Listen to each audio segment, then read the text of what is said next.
Buenas tardes, hermanos, los saludo en el nombre del Señor.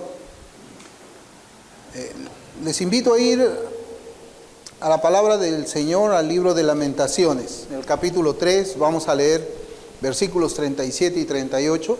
Y mientras usted lo va buscando ahí en su Biblia, yo le comento que estaba conversando con algunos hermanos también de la primera parte que hemos estado tratando nosotros acerca del problema del mal y la existencia de Dios. Y el punto que había conversado con los hermanos era acerca de la omnipotencia de Dios. Se reconoce en la teología, pues, la potencia dirigida, ¿no?, u ordenada de Dios. Por ejemplo, ¿usted cree que Dios puede crear otro planeta Tierra igual que este, con otros seres humanos iguales que nosotros? ¿Usted qué dice? ¿Puede crearlo o no puede crearlo? Sí puede crearlo. No podemos dudar eso, Él lo puede crear, Él es todopoderoso. Pero ¿por qué no lo crea? Porque en su plan no incluye el tener dos planetas Tierra. Entonces, su todopoder, Él lo limita, Él se limita a sí mismo para hacer todo lo que Él ha ordenado que suceda. Es igual, por ejemplo, cuando la Escritura nos dice que si oramos conforme a su voluntad, Él nos lo va a conceder todo. Ustedes saben que hay una voluntad secreta y hay una voluntad revelada, ¿no? En Deuteronomio 29, ahí está claro, ¿no? Las cosas secretas pertenecen al Señor. Entonces, hay muchas cosas que nosotros no vamos a poder responder, pero que Dios es todopoderoso, Él es todopoderoso. ¿Y por qué no hace ciertas cosas? Porque esas cosas no están dentro del plan que Él mismo ha diseñado. Entonces, para ir ahora a la segunda parte de nuestra enseñanza acerca del problema del mal y la existencia de Dios, yo les invito a Lamentaciones capítulo 3, versículos 37 y 38. Dice la Escritura: ¿quién será aquel que diga que sucedió algo que el Señor no mandó? ¿De la boca del Altísimo no sale lo malo y lo bueno? Tremendo este versículo, hermano. Eso es lo que la palabra del Señor enseña. Pero también enseña en otras páginas, otras doctrinas acerca de que Dios no es el autor del pecado, sino quienes causan todos los males que nosotros vemos alrededor nuestro, no es Dios, es el hombre. Y eso no significa que Dios deja de ser bueno, que deja de ser todopoderoso o que deja de ser omnisciente. Vamos a continuar nosotros esta segunda parte. Hermanos, cuando nos aproximamos al problema del mal desde una perspectiva bíblica, debemos tener cuidado de mirar los textos tal cual Dios nos habla por medio de su palabra, procurando dejar de lado nuestros prejuicios y también nuestras presuposiciones en este tema. Es decir, debemos tener un acercamiento teísta de teos, Dios, y no sentimental. No es sentimental, y menos un acercamiento pragmático. Nosotros, y esto quisiera que lo podamos poner como un cimiento cuando tratamos así temas que son un poco difíciles como este, nosotros nunca podemos ponernos en el lugar de Dios. Nunca podemos. Muchos ejemplos que vemos en la vida práctica pueden ser contradichos por la misma Escritura. Por ejemplo, yo les voy a poner acá un ejemplo. Cuando los padres les decimos a nuestros hijos: obedezcan todo lo que les decimos, todo lo que les ordenamos, y les daré, ¿qué?, un premio. ¿O no nos han hablado así los padres? O los padres no hablamos así a nuestros hijos. Un premio, ¿verdad? Pero con Dios no es igual. Con Dios no es igual. Él dice: obedezcan todo lo que les digo, vivan una vida piadosa y santa. ¿Y qué nos va a conceder Él? Persecución. Así dice, ¿no? Persecución. Entonces nosotros no podemos ponernos en el lugar de Dios. El impío ve el mundo desde una perspectiva sin Dios. El impío dice: si yo fuera Dios, haría que los malos nunca nacieran. Bueno, si las cosas fueran así, Él estaría sentenciando su propia muerte. Él mismo no hubiera nacido. Ninguno de nosotros hubiese nacido, ¿o sí? ¿Ve? ¿Se da cuenta que nosotros no podemos acercarnos o abordar este tema que es difícil? Diciendo, si yo fuera Dios, a veces nos sentamos y ponemos las manos aquí y decimos, a ver, si yo fuera Dios haría. Inclusive creo que hay una película que habla de un hombre que en algún momento se le concede, le transfieren la deidad, ¿no? Y ese hombre pues hacía cosas que no debía haber hecho y causó muchas catástrofes, ¿no? Es algo que yo había visto hace tiempo. Nosotros no podemos pensar como Dios, no podemos decir, si yo fuera Dios, eso es pecado. Dios se revela por medio de su palabra. Y nosotros no estamos para cuestionarla, no estamos para dudar de ella, no estamos para enmendarle la plana a Dios. Nosotros somos siervos. Somos siervos y simplemente cuando Dios dice algo es porque así es. Aunque posiblemente no entendamos algunas veces. Y esto pues nos lleva a plantearnos el problema de la definición del bien y el mal. ¿Qué es bien y qué es mal? Porque no todos coincidimos en esta parte. Los cristianos sí, pero los cristianos con los incrédulos no. Inclusive dentro de los incrédulos no existe un acuerdo de que esto es bueno y esto es malo. ¿Por qué? ¿Por qué? Porque para algunos hay maldades que son buenas y hay bondades que son malas. El profeta ya dijo, a lo bueno le llaman malo y a lo malo le llaman bueno. Y todo depende, dice, estamos tratando con una persona que ha nacido de nuevo y tiene la mente renovada por el Espíritu de Dios. Así que cuando nosotros tratemos de abordar la definición de lo que es mal y de lo que es bien, cuando conversamos con el mundo, vamos a tener ahí también un choque de ideas. Porque ellos tienen una perspectiva diferente de lo que es el bien. Y nosotros, por medio de la Escritura, una que seguramente va a ser completamente opuesta. En la primera parte de esta enseñanza recurrimos a un silogismo. Un silogismo, hermanos, es una manera de, a través de ciertas premisas, llegar a una conclusión. Búsquelo, anote esa palabra, silogismo. Y usted va a encontrar muchos ejemplos de silogismos y ahí va a entender un poco mejor. Es una manera de plantear un razonamiento por medio de premisas para que esas premisas nos lleven a su vez a una conclusión. Por ejemplo, hay habíamos hecho en la primera parte un silogismo de 6 puntos. Ahora yo quiero un silogismo de 3 premisas y una conclusión. La premisa 1 dice, si Dios fuera omnipotente, podría, otra vez poder, impedir todo mal. Si Dios fuera bueno, querer, impedir todo mal. Premisa 3, el mal existe. El mal existe. Conclusión, no existe un Dios ni omnipotente ni bueno. El corazón de esta manera de pensar sobre la existencia de Dios reside en la premisa 3, el mal existe. Ese es el caballito de batalla. El mal existe. Y con esta premisa los ateos procuran destruir los atributos de Dios y destruyendo los atributos de Dios saben que destruye la existencia de Dios. Los atributos de Dios son comunicables y no comunicables cuando ustedes estudien una teología sistemática. Pero los atributos de Dios son Dios. Dios no puede ser Dios si es que alguno de sus atributos no los tuviera. Por eso es que ellos atacan los atributos de Dios y cuando atacan la omnipotencia de Dios, atacan la persona de Dios. Cuando atacan la omnisciencia de Dios, atacan la persona de Dios. Cuando atacan la bondad de Dios, atacan la persona de Dios. Y tenemos que verlo así. Ese es un ataque contra Dios, contra el Señor. El mal existe, ¿no? Y con esta premisa, como les digo, los ateos procuran destruir la persona de Dios. Mientras el mal exista, Dios no puede existir. Es el argumento de muchos, o dicho de otra manera, si Dios existiera, viviríamos en un mundo mejor.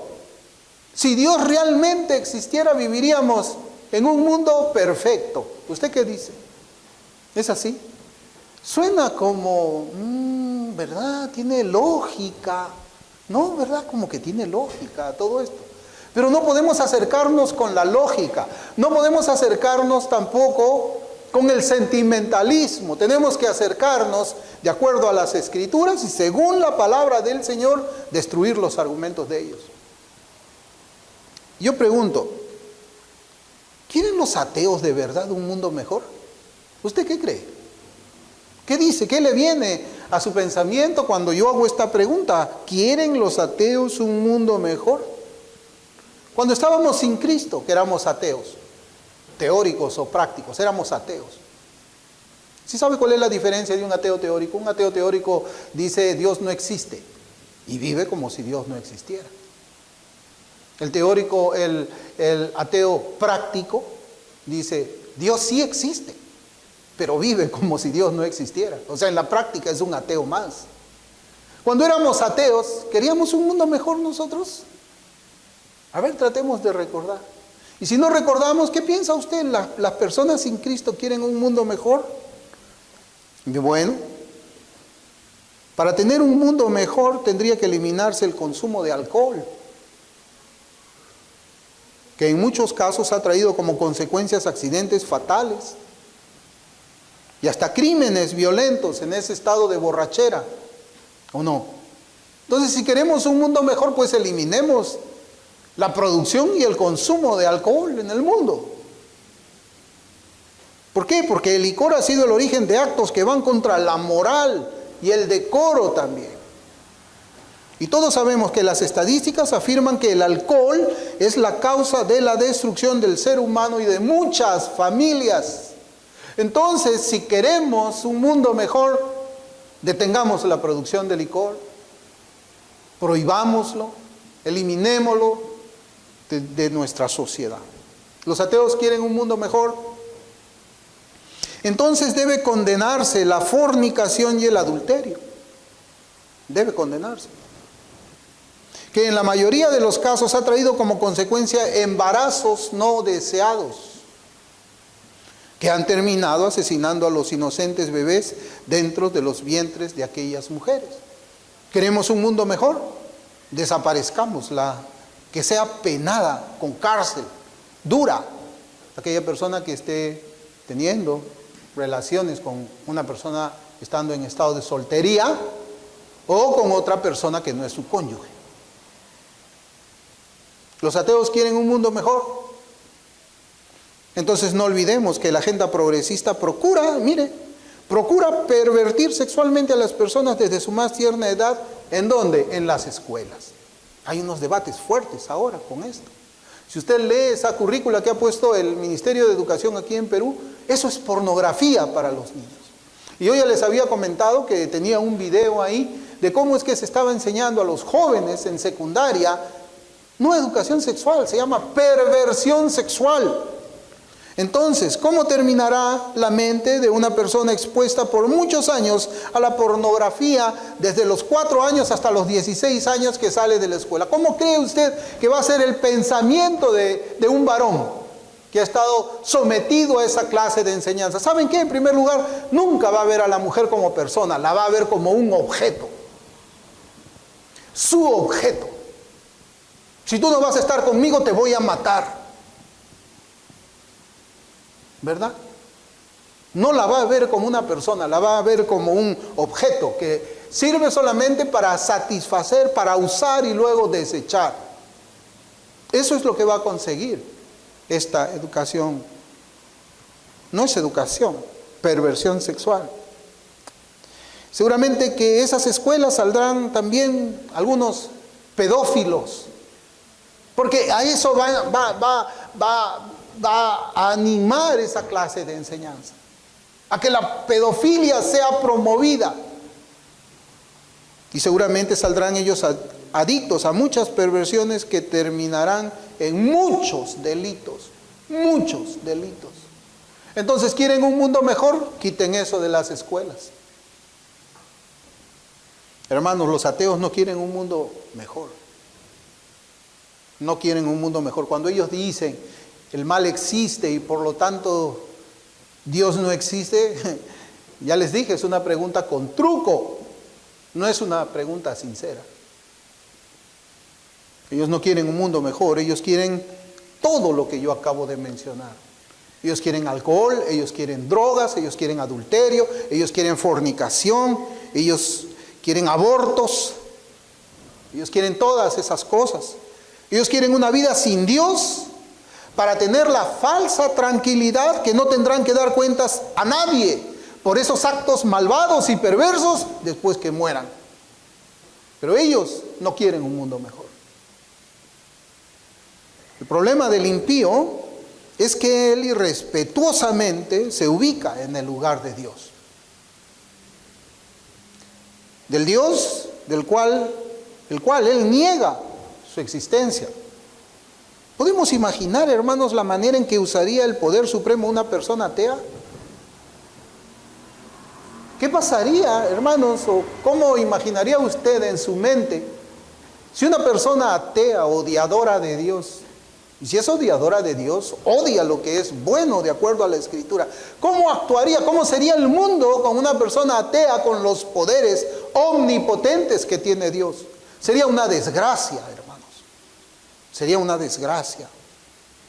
Entonces, un ateo, pues con ese poder ilimitado, convertiría al mundo en el lugar peor, mucho peor de lo que hoy día ven nuestros ojos. Ellos no quieren un mundo bueno. Ellos no quieren un mundo perfecto. Ellos quieren hacerse la idea que Dios no existe y para eso inventan estos argumentos tontos, ilógicos. Solamente una mente pecaminosa puede, como yo les había dicho en el principio, una pregunta: si Dios puede hacer un círculo cuadrado. Solamente una mente baja puede preguntar eso. Nosotros, como dije al inicio, no podemos determinar lo que debe hacer el Dios bueno y todopoderoso. No podemos determinar. Romanos 9:20 dice: mas antes, oh hombre, ¿quién eres tú para que alterques con Dios? ¿Quién eres tú para que alterques con Dios? Dirá el vaso de barro al que lo formó: ¿por qué me has hecho así? Son palabras duras. Son una llamada de atención tremenda que Dios nos está haciendo. Simplemente nosotros debemos descansar en su sabiduría, que es perfecta, infinita e inmutable. Y en su poder, que también es perfecto, infinito e inmutable. Y si el Señor no quiere revelarnos sus acciones en su palabra, tenemos que confiar en Él, porque de eso es lo que se trata la fe. Entonces, nuestra respuesta, hermanos, no se encuentra en tiempos filosofando, tratando de sumergirnos en todos los pensamientos del Dios vivo, sino que nuestra mirada y corazón deben estar puestos en su palabra perfecta, infinita e inmutable. Si no, pregúntele a un ateo usted. Dime 5 cosas que harías con el todo poder que tiene Dios. A ver qué es lo que Él va a escoger. Nada bueno, hermanos. Pero hay que decir que los ateos no quieren un mundo sin maldad. Ellos no pueden dar respuesta a su propia controversia de la maldad en el mundo. Ellos más bien quieren promover la maldad. Porque la Biblia lo dice así. Ellos aman las tinieblas, odian la luz. Saque su cuenta usted entonces. ¿Qué haría un hombre que ama las tinieblas con la omnipotencia de Dios? 5 minutos. Destruiría todo. Para los ateos, y esto de aquí, hermanos, nos va a ayudar mucho cuando estemos conversando con ellos. Para los ateos, el hombre es el resultado de una explosión casual. Es un animal, el hombre es un animal que ha evolucionado de manera superior a los demás animales. Así como el perro es un conjunto de moléculas, energía y materia, el hombre también es lo mismo, un conjunto de moléculas, energía y materia. Pero ha evolucionado de una manera mejor, superior a cómo evolucionó un perro. Pero al final para ellos el hombre tiene la misma importancia que un ratón o un delfín. Un ateo piensa de esa manera. Usted no ha escuchado, por ejemplo, de esas noticias donde han puesto la voz al cielo, porque ¿cómo es posible que estén usando ratones para experimentar los medicamentos antes que sean usados por los humanos? Un ratón es tan igual como un hombre. O quizás el hombre es menos importante que un animal. Es menos importante que un animal. Y es verdad. Para los ateos la vida del ser humano es una que no tiene sentido tampoco. Bueno, tú evolucionaste. ¿Y para qué has evolucionado? ¿Para qué has nacido? ¿Cuál es el propósito de tu vida? No te va a decir nada. No tiene propósito. Simplemente es materia que apareció acá, satisface por ahí sus instintos, hasta que vive satisfaciendo sus instintos, hasta que finalmente termina muerto, en una caja, igual que todos. Ellos creen que la existencia del hombre es indiferente, sin un significado verdadero. Para ellos, un día estamos aquí y en otro momento estamos en el más allá. Pero para el creyente no es así. ¿Para qué hemos sido creados nosotros? ¿Cuál es el fin supremo del hombre? Tener comunión con Dios. Para eso hemos sido creados. El ateo no lo ve así. El teórico y el práctico, ¿no? Hermanos, y estas son las razones por las cuales para los ateos no existe ninguna preocupación verdadera por la existencia de la maldad. A ellos no les importa la maldad. No les interesa. Cuando ellos vienen con este silogismo, el mal existe, por lo tanto Dios no está ahí, no lo hacen porque en sus corazones tengan una preocupación sincera por todo lo malo que está aconteciendo en el mundo. No, ellos no tienen ese dolor por las personas que sufren aquí en la tierra. A ellos no les importa, a nosotros sí nos importa. A ellos no les importa porque en el hombre, ¿qué cosa ven? Moléculas, energía y materia. Nosotros, ¿qué vemos en el hombre? La imagen de Dios y la semejanza de Dios. Es distinto. Ellos ven al hombre de una manera completamente opuesta, diría yo, a cómo es que nosotros conseguimos ver a los hombres. La pregunta de ellos no es una pregunta sincera, una pregunta que busque darle sentido a la existencia humana. Eso no es verdad, hermanos. Y eso es algo que nosotros debemos de tener presupuestamente en nuestra mente cuando estamos conversando con ellos. Ellos no tienen ningún interés en hacer el bien. El hombre sin Cristo se caracteriza por una naturaleza caída y dominada por el pecado. Eso es teología, eso es lo que dice la Biblia y eso es lo que nosotros vemos. Eso es lo que nosotros vemos. ¿Por qué pecamos nosotros cuando estábamos sin Dios? ¿Por qué pecábamos? Porque esa era nuestra naturaleza. O sea, eran por naturaleza hijos de ira igual que los demás. Eras por nacimiento hijo de ira. Esa palabra naturaleza es nacimiento cuando usted estudia bien el griego. Nacimos para pecar. A nosotros no nos enseñan a portarnos mal. Nosotros nacemos portándonos mal y nuestros padres tienen que enseñarnos a que nos portemos bien. ¿Por qué? Porque esa es la naturaleza que tenemos. Entonces, cuando una persona pues tiene una naturaleza caída y dominada por el pecado, tal persona tendrá como propósito en su vida, ¿qué cosa? Una persona con una naturaleza caída, ¿cuál creen ustedes que va a ser el propósito, el objetivo, su meta en la vida mientras está aquí en la tierra? Va a ser satisfacer los deseos de los ojos y va a ser satisfacer los apetitos de su carne. Sin importarle si para satisfacer esas cosas deben actuar con maldad y hacer sufrir a los demás. Yo tengo que alcanzar mi meta. Yo quiero eso y lo quiero. Y tengo que conseguirlo. Por eso es que usted ve a una persona que, por ejemplo, le roba el celular. Yo quiero el celular. A mí no me importa matar para conseguir ese celular. No me importa que sufran las familias si yo mato a una persona, pero ese celular tiene que ser mío para pagar mis drogas o para pagar el vicio que yo tenga. Ese es el propósito de un hombre.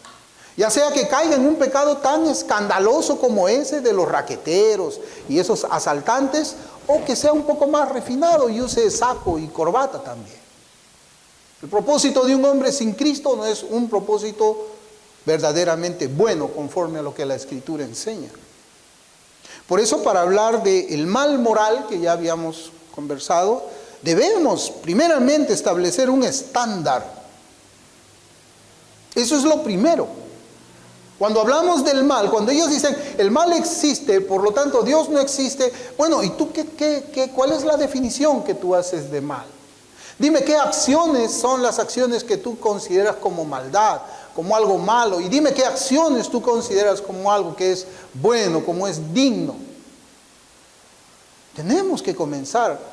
Para poder hablar de maldad y algo bueno y virtud, tendríamos que tener nosotros un estándar igual, para hablar en el mismo sentido.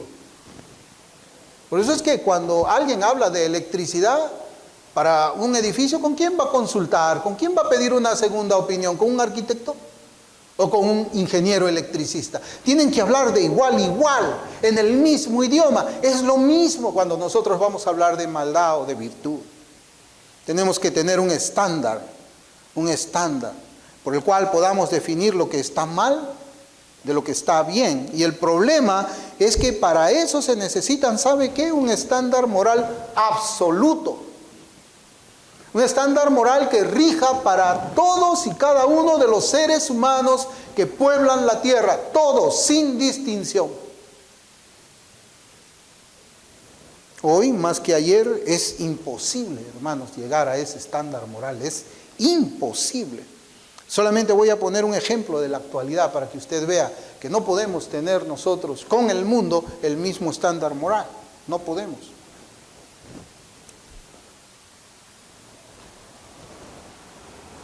Y voy a poner el caso del matrimonio. Hoy día tenemos una ideología, mire cómo voy a decir, una ideología donde es moralmente bueno entre comillas, es moralmente bueno el matrimonio entre personas del mismo sexo. Y eso es algo, hermanos, que a mí, no sé, yo digo, cuando estaban entrevistando a los candidatos, ¿no?, para las elecciones presidenciales pasadas, ¿no?, yo veía a un periodista, la única pregunta, la pregunta en común que tenía de las 5 preguntas que podía hacer el periodista, era este tema. ¿Y usted qué opina de los derechos de la minoría del matrimonio igualitario? A todos los candidatos le preguntaba lo mismo, como si el 80% de los peruanos se interesara en eso, o como si el 10% de los peruanos se interesara en eso, o como si el 1% de los peruanos se interesara en eso. La tasa de población a la quienes les interesa eso, ¿sabe qué? No es ni el 0,5%. Y yo les aseguro una cosa, por la razón y por la evidencia que vemos, el día que se apruebe un matrimonio de esa naturaleza, ¿usted cree que todos ellos se van a casar? No se van a casar, no van a contraer matrimonio, porque la vida de esas personas es promiscua. ¿Acaso ellos están luchando para que todos haya una comunidad de matrimonio? No, eso es mentira. Lo que ellos quieren es simplemente que exista eso en la legislación. ¿Para qué? Para destruir el formato de Dios. Pero bueno, hay algunos hermanos que dicen que es moralmente bueno eso, es moralmente bueno eso. O que exista el matrimonio entre un ser humano y un animal también. No sé si alguna vez ustedes han visto. O una persona y un árbol. Una vez salió que una señora se había casado con un árbol y tenía que respetarse el derecho de la minoría. ¿Por qué? Porque esa ideología afirma que los estándares morales, miren, ¿por qué es que para ellos es bueno eso? Porque ellos dicen de que los estándares morales no son otra cosa que una hegemonía, anótelo, una hegemonía impuesta por las personas heterosexuales. O sea, los heterosexuales, que eran la mayoría, el 98% dijeron el matrimonio debe ser entre hombre y mujer. Y eso que ellos decidieron, lo impusieron a las minorías, hegemónicamente. Y cualquier persona que se salga de esa regla impuesta por los heterosexuales debe ser condenada como inmoral. Hermanos, eso es mentira. Eso es mentira. La Escritura dice que Dios escribió su ley en el corazón de los hombres. ¿Por qué robar es malo? ¿Por qué? ¿Acaso porque la mayoría nos juntamos, el 99% y dijimos, hey, robar es malo, hay que decirle al 1% que no tienen que robar? No, eso está escrito en el corazón del hombre. Por eso es que los incas que no conocían la Biblia, al que robaba, ¿qué le hacían? Le amputaban la mano.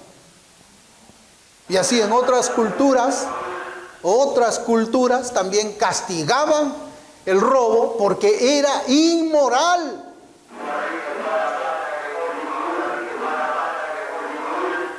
Era inmoral robar.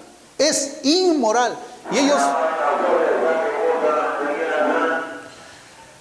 Y ellos pues, ¿cómo lo sabían?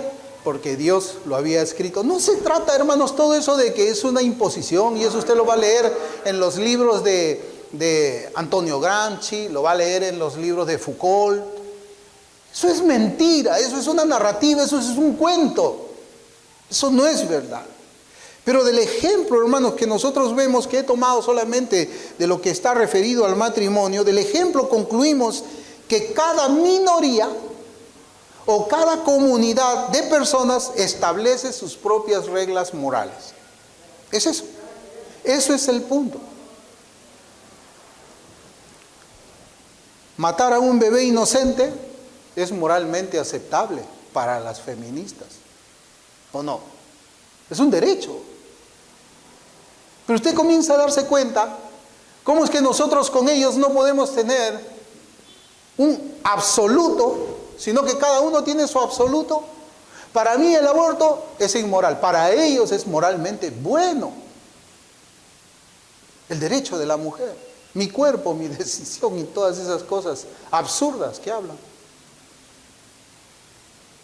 Miren, matar a un bebé inocente es moralmente aceptable, pero matar a un delfín es un acto inmoral que debería ser sancionado con pena de muerte. Ese es el mundo en el que nosotros vivimos. Por eso yo les decía, el ser humano es menos que un animal.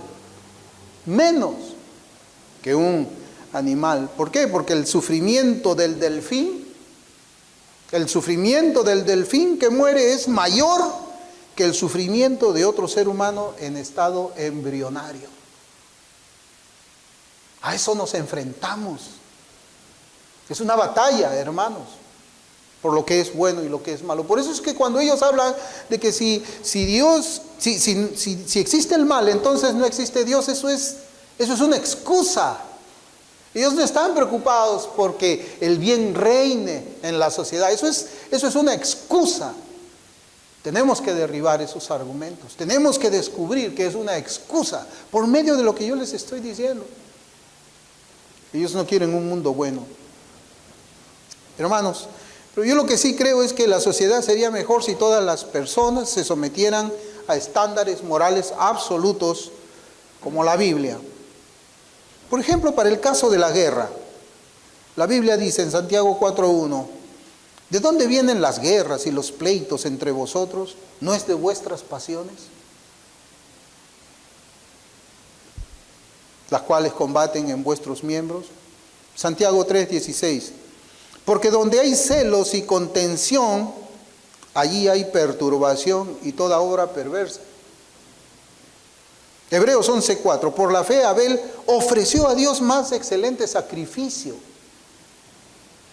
que Caín, por lo cual alcanzó testimonio de que era justo, dando Dios testimonio de sus ofrendas, y muerto aún habla por ella. Hermanos, ¿por qué Caín mató a Abel? Porque Abel ofreció a Dios más excelente sacrificio. Pensemos en lo siguiente, hablando de estos estándares morales. En la antigüedad existían civilizaciones que ofrecían sacrificios humanos a sus dioses falsos, y para ellos esos actos eran moralmente correctos. Usted mire cómo era la cultura maya, la cultura inca o las culturas pre-incas. Para ellos matar un niño, ofreciéndolo a sus falsos dioses, era moralmente bueno. Moralmente bueno, aceptable. O también otras civilizaciones en las que caminar completamente desnudos dentro de la comunidad es una conducta moralmente correcta. Todavía hay algunos seres humanos que viven así, hay civilizaciones donde no llega la tecnología, nada. Ellos viven así, caminan así. O también otras civilizaciones donde el canibalismo, comerse a la gente, es moralmente bueno. Yo no sé si usted ha visto la película La Punta de la Lanza, que narra de los 5 misioneros que fueron a la tribu de los Guadoni en Ecuador. Creo que fue con ellos. La traición era una virtud. Y dicen de que cuando el misionero estaba leyendo ahí de Judas, cuando Judas Iscariote traicionó al Señor Jesús, lo entregó por 30 monedas de plata, se levantó toda esa tribu y comenzaron a aplaudir. Ellos estaban rindiéndole un tributo a Judas, porque para ellos la traición es buena, moralmente buena. Hermanos, ¿cuál debe ser nuestra respuesta frente a estas realidades que vemos ahí? Ellos tienen su patrón de lo que es moralmente bueno. Nosotros también tenemos un patrón de lo que es moralmente bueno, que es la Escritura. ¿Se imaginan que en nuestra ciudad existan grupos que ofrezcan sacrificios humanos? O que las personas caminen desnudas por las calles, aunque bueno, ya caminan, ¿no? Semidesnudas. En verano, ¿no? Ya uno no, así camina. O que practiquen el canibalismo acá. Usted está caminando con su hijo y se lo roban para comérselo. Y que sea moralmente bueno. La respuesta de los creyentes hacia el tema de la maldad en el mundo comienza por Dios y por su palabra, que es el estándar moral para todo ser bueno. Hable usted esto con un incrédulo, pues, cuando le habla así del mal. El mal existe, por lo tanto Dios no existe. Bueno, hablemos de lo que es malo y lo que es bueno. ¿Tú qué piensas? ¿El matrimonio es bueno o es malo? ¿Tú piensas que el adulterio es bueno o es malo? ¿Y por qué lo vives? ¿Por qué lo haces? ¿Por qué lo cometes? Ellos no están interesados, hermanos, en el bien ni el mal. Pero nosotros sí. Nuestros principios en cuanto a la maldad en el mundo comienza por Dios, por su palabra, que es el estándar moral para todo ser humano. Esto es para todo ser humano. La Escritura es para todo ser humano. ¿Cuál es el origen de la maldad en el mundo? Eso sí tenemos que preguntar. ¿Cuál es el origen de la maldad en el mundo? Bueno, cuando Dios hizo los cielos, la tierra y al ser humano, Él dijo en Génesis 1:31, y vio Dios todo lo que había hecho, y he aquí que era bueno en gran manera, era bueno, no había maldad, no había asesinatos, no había nada de esas cosas, era bueno, la creación de Dios era buena. Y fue la tarde y la mañana del día sexto. ¿Qué fue lo que pasó? ¿Qué fue lo que pasó? Fue el pecado lo que terminó con todo ese estado de cosas buenas. Fue el pecado, porque en Génesis 3:17, ya después de la caída, y al hombre dijo, por cuanto obedeciste a la voz de tu mujer y comiste del árbol que te mandé diciendo, no comerás de él, maldita será la tierra por tu causa. Maldita será la tierra por tu causa. Palabras fuertes. Con dolor comerás de ella todos los días de tu vida. Maldita será la tierra por tu causa. ¿Cuál es la causa del pecado en la tierra? Perdón, de la maldad en la tierra. El pecado. La muerte del ser humano que los ateos pueden observar con sus propios ojos. Todos los días vemos que las personas mueren. Ese no fue el diseño original de Dios. No fue el diseño original de Dios, pero la muerte entró a la creación por causa del pecado del hombre. No había enfermedad, el hombre fue hecho perfecto. Ahora, ¿por qué nos enfermamos? Por causa del pecado. Hermanos, lo que yo les digo es que nadie puede culpar a Dios por lo que las criaturas en estado caído hacen por medio de sus acciones pecaminosas a sus semejantes. ¿Por qué? Porque el hombre no se corrompe por causa de la sociedad. Eso es algo que también se enseña mal. Sino que el hombre sin Cristo corrompe a la sociedad en la que habita. El hombre sin Cristo corrompe a la sociedad en la que habita. Marcos 7, capítulo 7, versículos del 20 al 23.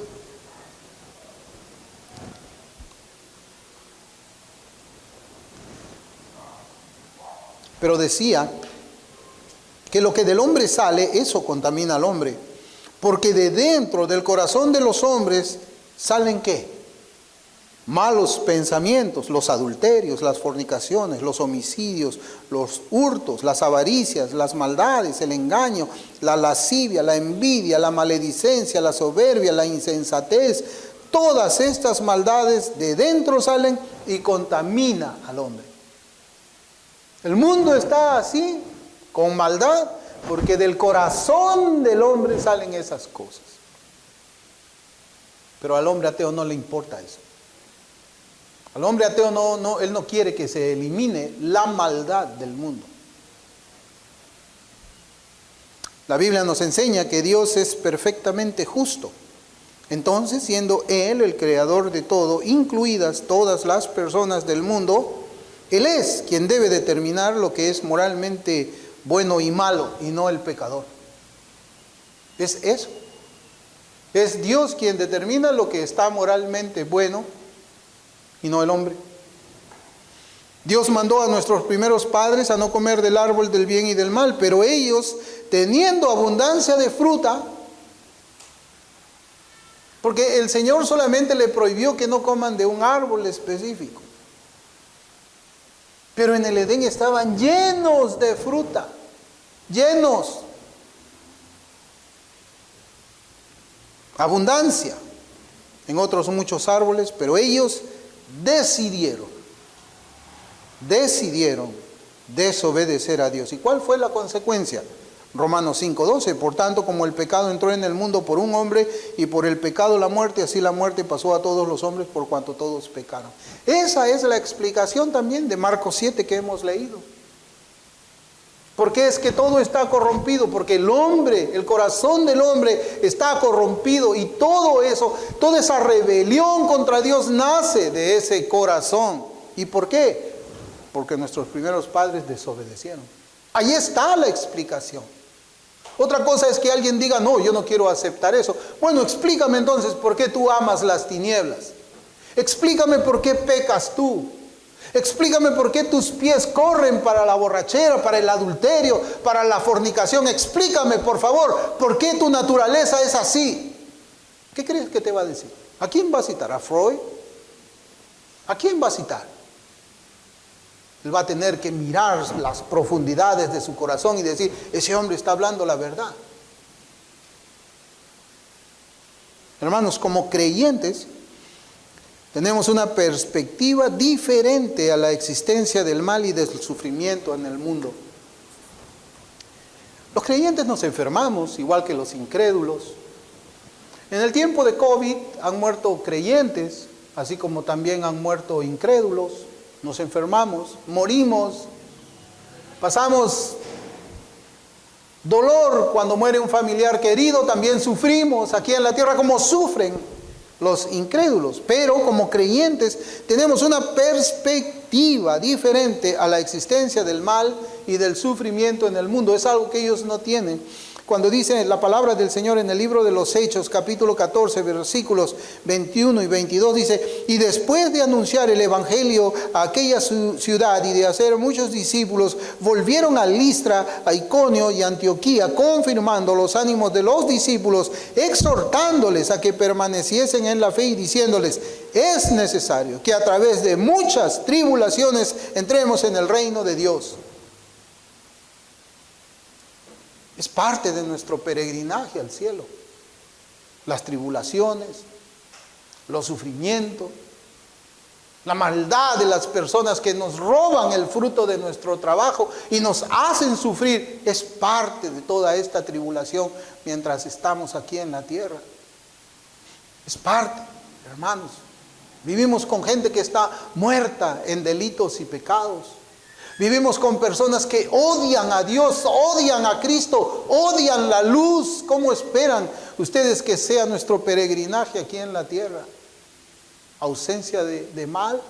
¿Ausencia de pecado? No, la Escritura ya nos advirtió a través de muchas tribulaciones. Pasaremos por muchos problemas, por mucho dolor, por mucho sufrimiento, para poder llegar al cielo, en este camino al cielo. Santiago 1, versículos 2 y 3 dice: hermanos míos, tened por sumo gozo cuando os halléis en diversas pruebas, sabiendo que la prueba de vuestra fe produce paciencia. Nosotros vemos el dolor de una manera distinta.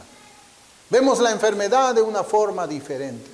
Vemos como las herramientas que Dios utiliza para formar nuestro carácter piadoso, santo y justo mientras estamos aquí en la tierra. Esas pruebas sirven para la maduración cristiana, la maduración en la fe. Así es como lo vemos. El incrédulo no lo ve así. El incrédulo busca evadir el dolor, evadir todo. ¿Usted se imagina un mundo así, hermanos, donde no haya dolor, no haya muerte, no hayan robos?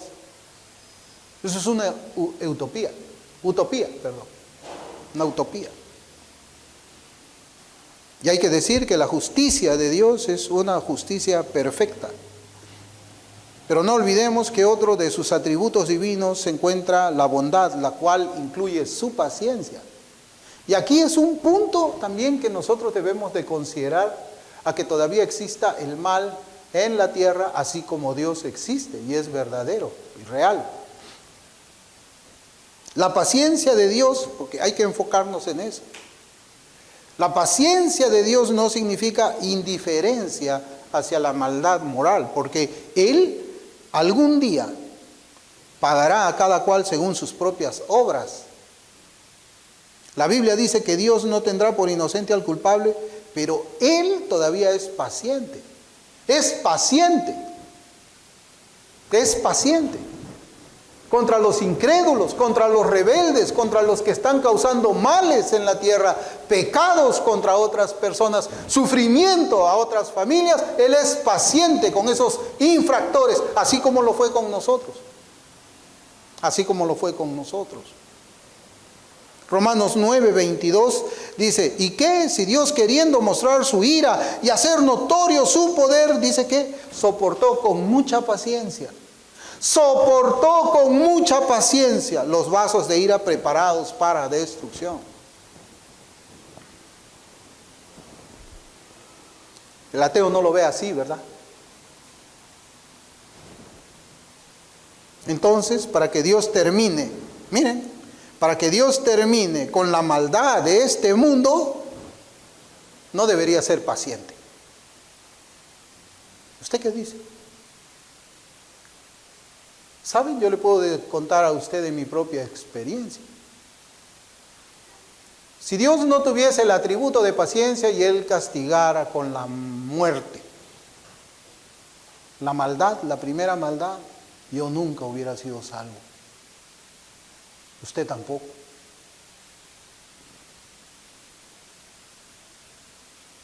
No debería ser paciente, sino que Él debería destruir a toda persona no convertida que habita este planeta, incluidos los ateos moralistas. Porque pecado no es solamente atrapar a un niño y hacerle cosas perversas. Aquí está el pecado. Pecado es mentir. Pecado es faltar el respeto a los padres. Por eso es que nosotros encontramos en el Antiguo Testamento muchas veces cómo es que Dios sancionaba a esas personas, a los que eran contumaces con sus padres. ¿Qué decía? ¿Qué decía la palabra en Deuteronomio? Que tenían que agarrarlo, llevarlo a la puerta de la ciudad y apedrearlo. ¿Y qué más decía? Así quitarás el mal de en medio de ti. así quitarás el mal de en medio de ti. Cuando eran atrapadas dos personas en el acto del adulterio, tenían igual que ser recogidos y tenían que ser, ¿qué? Apedreados. ¿Por qué? Porque así quitarás el mal de en medio de ti.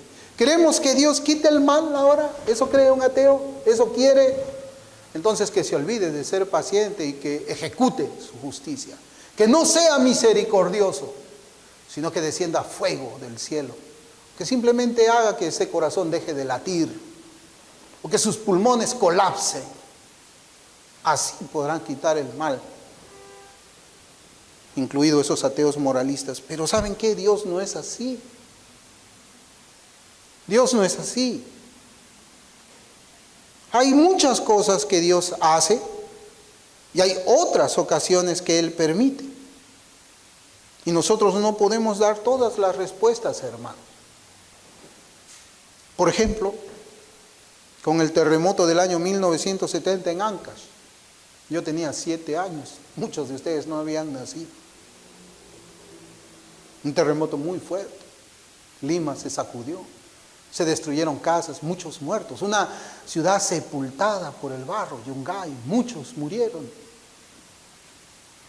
O con lo sucedido en las Torres Gemelas en los Estados Unidos, donde murieron miles de personas. ¿Por qué tenía que existir el COVID? Y otras maldades y sufrimientos más. No podemos responder ahí, ¿dónde estaba Dios? ¿Por qué Dios permitió eso? No podemos responderlo. Pero sí podemos dar respuestas generales a la presencia del mal en el mundo. Respuestas que Dios ha revelado en la Biblia y que descubren la verdadera causa del mal en el planeta. Eso sí podemos hacer. Hermanos, una respuesta al mal que existe en el mundo es la paciencia de Dios. Es porque Dios todavía es paciente. ¿Cómo ha vivido usted hasta el día de hoy? ¿Cómo? ¿Ha vivido usted sometido bajo los estándares morales absolutos del Rey de Reyes? ¿Está abusando usted de la paciencia de Dios? ¿Usted cree que la paciencia de Dios va a durar siempre? Algunos piensan así. No sé si a usted le ha tocado cuando yo me he encontrado con algunas personas y dicen, no, el día antes que yo me muera, ahí voy a aceptar a Cristo. Hasta ese día voy a vivir y disfrutar de la vida. Nadie sabe cuándo va a morir. Ese es el problema. Ellos dicen que van a vivir hasta el día anterior, un día antes de su muerte, van a vivir como quieren. ¿Y ellos cómo saben el día que van a morir? Eso me lo dijo un muchacho en los Estados Unidos cuando yo le estaba predicando el Evangelio, un mexicano. Así me respondió. Y él pasó la frontera para ir a su familia, porque había un matrimonio allí. Y dicen de que estaban en una camioneta pick-up, corriendo a toda velocidad ebrios, y se dieron cuenta que venía por ahí un camión también a toda velocidad en sentido contrario, iban a chocar. ¿Saben qué es lo que hizo este muchacho? Salió por la parte de la tolva, saltó para salvar su vida, y en ese momento, de lo que estaban contando sus primos que también trabajaban en ese lugar, en el momento que él salta el camión, el chofer del camión gira y lo impacta en el aire. Fue el único que murió. Y él dijo que se iba a arrepentir el día anterior a su muerte. Nunca más lo vi. Solamente yo supe, por la palabra del Señor, que ese muchacho que creía que la paciencia del Señor le iba a durar mucho, no fue así. ¿Cómo estamos? ¿Cómo está usted? ¿Cómo está usted? En Números, capítulo 14, versículos 18-19, dice, Jehová, tardo para la ira y grande en misericordia, que perdona la iniquidad y la rebelión, aunque de ningún modo tendrá por inocente al culpable, que visita la maldad de los padres sobre los hijos hasta los terceros y hasta los cuartos. Perdona ahora la iniquidad de este pueblo, perdona ahora, dice. según la grandeza de tu misericordia y como has perdonado a este pueblo desde Egipto hasta aquí. El Señor tiene perdón para ti ahora, hoy día. No te preguntes el mal ni nada de esas cosas. Dios es verdadero, pero Él hoy día te está invitando. Te está invitando y te está diciendo de que Él es grande, su misericordia es grande, es tardo para la ira, pero también Él no va a tener por inocente al culpable. Tu día es hoy, hoy. El mañana es una ilusión, el pasado no lo puedes cambiar.